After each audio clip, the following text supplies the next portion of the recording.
What's up, people? One Up Punch here. So I picked up this game called Drift for about $16 on Steam. It is early access, and it does play like some other games you might have heard beforehand, like Interstellar Rift, Satisfactory, Pulsar Lost Colony, sort of like that in a way, because of the art style and the way that it kind of is. Essentially, when you start the game off, you're on some like weird platform that's been broken, destroyed, whatever, and you have to craft your way to survive. So there's different ways to do this. You can make a crafter, you can make a smelter, and you can make a research bench. And essentially, these things are able to go through the different recipes and being able to make more and better material. So if you want to make like, I guess you could make carbon filters, and that would be able to get your oxygen levels up. If you want water, you'd need ice to melt it down into water, and then you could get your fluids back up. And if you want energy to get back, you need batteries. And in order to do that is you need a battery pack, and then you can have batteries go on for that as well. And whenever you have to make the higher modules, or you have to use like the propulsion system, as well as using a tractor system for your multi-tool, which is essentially this thing that will pull things to you rather than going to it. And they have an upgrade that will allow you to extend the range of that tractor system, as well as being able to pull yourself into a big rock. And that is by using a blueprint from the research bench called Safety On or Safety Off. And what it does is allows you to pull yourself to a giant rock that allows you to fly around the whole like side of space faster rather than just using your jetpack.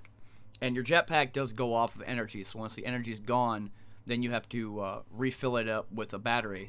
And like I said, you need a battery pack in order to do that first. Then you have your water or nutrient bar that allows you to get your fluids up more, and then the carbon filter for the oxygen stuff. The game does have a decent amount of content as well. It is also co-op. That being said, with it being early access, it does have some issues. For example, when I was trying to go to a rock on the bottom of, almost like to the bottom level of the planet, it has like a dark side to it. The game crashed. Not here though. I wanted to show this off, which was essentially when you go to a rock, there will be parts that are like debris, and that will have higher technology you'll get for unlocking recipes and being able to unlock more for the research bench. But this is what I was talking about a little bit earlier. When I got to this rock that had research kind of material, when I got closer to it, the game froze and then it crashed after that. That's not the only real time I've had much of an issue when it came down to the game crashing. But after that, I was able to refresh the game and start it up all over again, and then be able to play more. This is what I was talking about with the exploration called Safety Off. Once you get this, the tractor beam will become essentially like a pulley system for you. But if you do go too fast into the rock, you'll break your visor, and you'll need this item called emergency air sealant, and that will allow you to fix your visor so you don't have to worry about losing more oxygen or dying from when you're out there trying to mess around with the different rocks.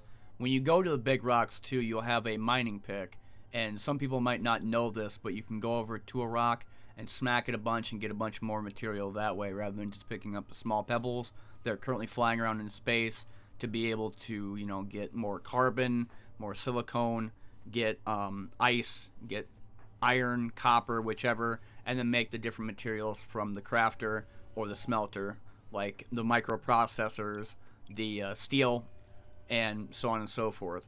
So my personal opinion about this game is $16. I put almost 3-4 hours in the demo. I put another 2.5 to 3 hours in the main game, and I still love it. It does have co-op. It is early access. It does have bugs, but it's just all around fun. And I mean, you could build up your little spot from a couple platforms to essentially a big base or building, or I guess you want to call it a ship, and just build more stuff from it by unlocking more things with the research bench, being able to do more stuff by making more things in the smelter and crafter, and then adding staircases, adding a beacon, and then being able to fly around faster and checking out different portions of the map by using the tractor beam, and then extending it by making it a Mark II, allowing you to go for farther range and for faster speed. So in terms of like my fun factor and everything that I've been playing so far, people have been comparing it a lot to Satisfactory, and I guess you could say that to some extent, but I would say it's more like Interstellar Rift meets Space Engineers a little bit, because the game is essentially you going around picking up materials that are kind of far away, which I also recommend that if you do make a beacon, kind of know where you're coming from, because it's not unlimited range.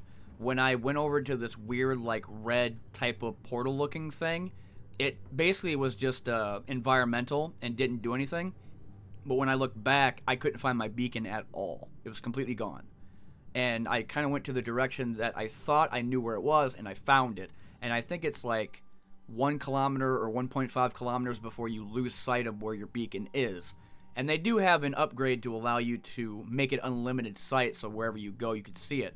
But just kind of a reminder that if you do make the beacon and you don't know where it is, that's the reason why. And the only way to make that is you need to find these thing called pink crystals that allow you to make more stuff. But that being said, I just wanted to show this off. It is called Drift. It is early access, and it did cost $16. But if you want to try it, there is a demo, I think, for it. And it's got a decent amount of content, but it just doesn't have the higher research capabilities that you would see here, like the tractor beam, the propulsion system Mark II, and so on. But anyway, I've been One Nut Punch, and this has been another video. Thanks for watching, as for the usual. And like I said, if you want to give this game a shot, it's $16 on Steam. And yeah, thanks for watching. I'll see y'all later.